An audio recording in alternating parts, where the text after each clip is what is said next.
கணவன் அல்லது மனைவி கூட இருக்கிறீங்க, எங்கேயோ போகிறீங்கன்னு வச்சுக்கோங்களேன். போகும்போது உங்கள் கூட படித்தவங்க அல்லது யாரோ வந்து பேசுகிறாங்க. நீங்கள் பையனாக இருக்கிற பட்சத்தில் ஒரு பொண்ணு பேசுகிறா, அல்லது ஒரு பொண்ணாக இருக்கிற பட்சத்தில் ஒரு பையன் பேசுகிறான்னு வச்சுக்கோங்களேன். உங்களுக்கு பக்கத்தில் உங்கள் மனைவி அல்லது கணவன் இருக்கிறாருன்ற உணர்வு இருந்துக்கிட்டே இருக்கும் இல்லையா? ஸோ அப்போ நீங்கள் வந்து வரம்புக்கு மீறி பேச மாட்டீங்க. அந்த எச்சரிக்கை உணர்வு இருக்கும்.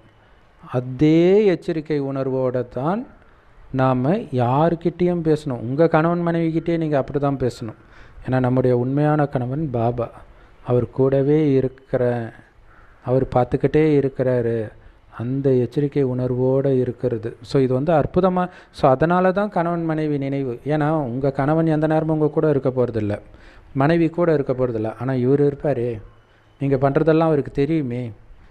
ஸோ அப்போ எவ்வளோ கவனம் இருக்கணும் இல்லையா? அவருடைய மனைவின்னு நீங்கள் நினைக்கும் போதெல்லாம் அவர் உங்கள்